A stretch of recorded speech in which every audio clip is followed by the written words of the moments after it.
thought it was just another afternoon, heavy with the kind of quiet that tricks you into feeling safe. Work had wrung me dry, so I sank into a hot bath, the water wrapping me like a warm promise. Steam curled up, turning my small bathroom in Asheville, North Carolina, into a hazy sanctuary. I didn't know my world was about to crack open. The house was still too still, like it was holding its breath. The only sound was the low drone of the TV next door, where my friend Clara's mother was probably glued to her favorite show. My husband's coworker Ethan had been staying with us a few days. He was 22, quiet, polite, but something in his eyes always set me on edge, a shadow I couldn't pin down. Sinking deeper into the tub, the heat loosened my muscles. I closed my eyes, let out a sigh, trying to drown the week's weight. But then a faint rustle snapped me alert, like a twig breaking in a silent forest. I brushed it off, maybe the house settling, maybe wind against the window. Then it came again. Closer, deliberate, soft footsteps creeping toward the bathroom. My body stiffened, heart skipping. The door was locked. No one could just walk in, right? But the steps grew louder, then a clear twist of the doorknob, sharp as a gunshot in the quiet. My stomach churned. "Who's there?" I called, my voice thin. "Ethan." No answer. The silence was worse, thick with menace. Should I wait? Open the door? The tension was strangling me. The water, so comforting moments ago, now felt like it was pressing me down, trapping me as my mind raced. Was this a prank or something darker? Then Ethan's voice, low, intimate, called my name, barely a whisper, slithering through the door. It chilled me to the bone. Why was he whispering? He'd never sounded like that before, never carried that edge. My heart pounded harder. I tried to stay calm, but the air turned heavy, electric. "What do you want, Ethan?" I asked, voice trembling after a long pause. "I need you," he said, not like a kid asking for a favor, but with a hunger, a plea laced with something unyielding. My fingers gripped the porcelain edge of the tub, knuckles white. Was I losing it, or was Ethan's tone shifting into something wrong? "Come in," I said, the words slipping out before I could stop them. The door creaked open, slow, deliberate. It was Ethan, but not the coworker I knew. His eyes were darker, like they held a secret too heavy to carry. I blinked, unsure if it was fatigue or my mind playing tricks. But as he stepped closer, his face twisted, not playful, but raw, something new and dangerous. "Ethan?" I said, voice barely steady. "What's this about?" He moved to the tub's edge, too close, his presence a weight I couldn't shake. "You're always so busy," he murmured, "but I need you now." His words didn't make sense, dripping with an intent that turned my stomach. This wasn't the shy guy I knew. This wasn't a game. My mind screamed to act, but my body froze. His fingers brushed my shoulder, cold as ice, sending a shiver through me. "I want to stay close," he whispered, his breath grazing my skin, sharp and invasive. "I've waited too long for this. You're not going anywhere." The air was so thick I could barely breathe. What was happening?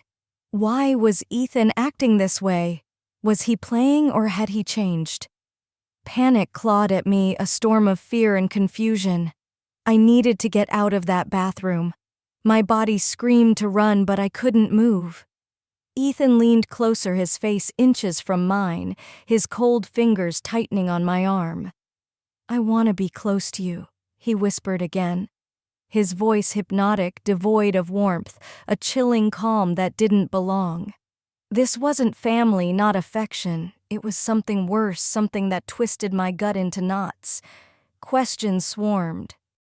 How had he changed so fast? What was happening to him? Had I missed signs I should have seen? As I tried to make sense of it, a darker thought hit. I might never know what was driving this. Ethan's grip tightened on my wrist, unyielding. He held harder, like he meant to anchor me to this nightmare. Fear paralyzed me, but I knew I had to escape, had to break free from whatever this was. "Please," I whispered, voice shaking. "What are you doing? What do you need?" He didn't answer, just stared with a cold determination, his eyes locking me in place like a spell. I tried to pull free, but his strength was unnatural, his gaze a chain I couldn't break. My heart thundered, desperate to flee. The air was thick, suffocating, and Ethan was always there, a shadow that wouldn't let go. "You're not going anywhere," he whispered, his voice slicing through me. His hand slid up my arm, testing my reaction, daring me to resist.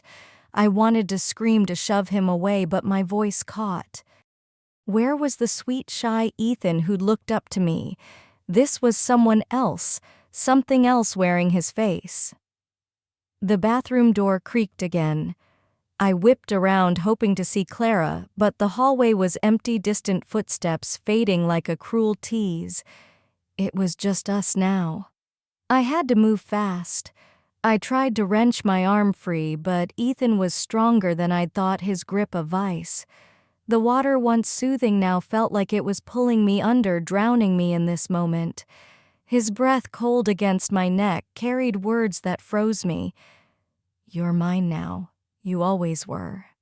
His voice wrapped me like a shadow, heavy, inescapable. This wasn't child's play anymore. It was dark, dangerous, a hunger I couldn't comprehend. I gasped, mind racing. He had no power over me. I had to fight back. I searched his face for the Ethan I knew, the one who laughed and begged for bedtime stories, but all I saw was a stranger, cold, calculating, unrecognizable. Then I spotted the shampoo bottle on the tub's edge. Without thinking, I grabbed it and hurled it at him, the plastic cracking against his chest. He staggered, stunned for a moment. I shoved him back, scrambled out of the tub water, sloshing my legs, weak but driven by adrenaline. Wrapping a towel around me, I ignored the cold biting my skin. "Don't run from me," Ethan growled, his voice sharp with anger, no longer pretending. His eyes burned with a fierce new light as he stepped forward. I backed away, terror gripping me. He wasn't just scaring me, now he wanted to hurt me. My mind raced for an escape. The bathroom was a trap, but running into the house felt just as dangerous. What if he chased me? What if I wasn't strong enough to stop him? I clutched the towel tighter, hoping it would shield me from the nightmare, but it didn't.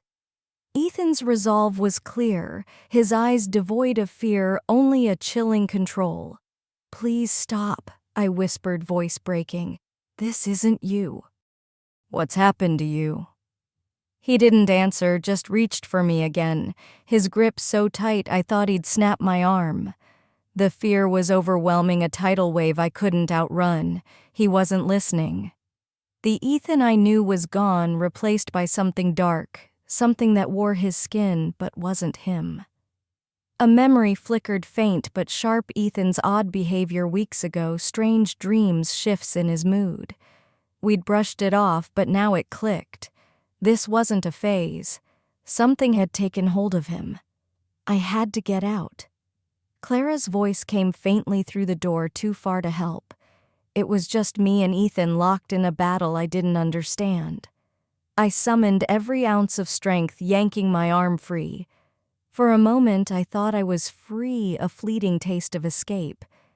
Then he lunged faster than I expected, his hand clamping my wrist, pulling me back with a force that felt wrong, unnatural. I grabbed the shampoo bottle again, this time swinging it like a weapon, smacking it across his face. He stumbled, dazed, but his eyes refocused, burning with a resolve that chilled me deeper. "Why are you fighting?" he asked, voice eerily calm, like he was scolding a child. "You're mine. I've always loved you." His grip loosened, just enough a crack in his hold.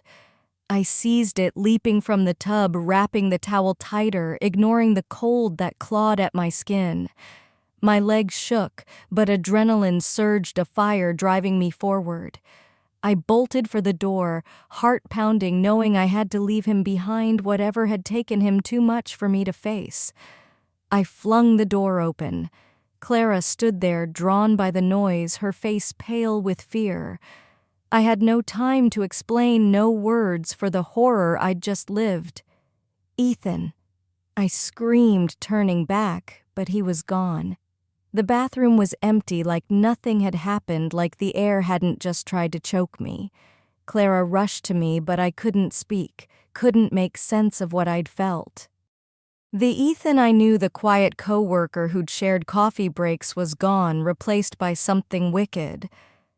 As Clara tried to comfort me, I caught a glimpse of Ethan in the hallway. In the dim light, his black eyes gleamed with a promise that froze my blood. This wasn't over. The days that followed were strange, the house heavy with a new kind of dread. Ethan's behavior grew erratic, unpredictable, but no one else seemed to notice. Clara said I was imagining things, overthinking, but I knew what I'd seen, what I'd felt. Ethan wasn't just a man anymore. Something dark had claimed him, something that wouldn't let go easily. I never felt safe again, knowing that darkness was still there, waiting. Soon others would see it too, but by then it might be too late. If you want to know what happened next, like, share, and subscribe. This story isn't over. There's more to come, and it's darker than you think.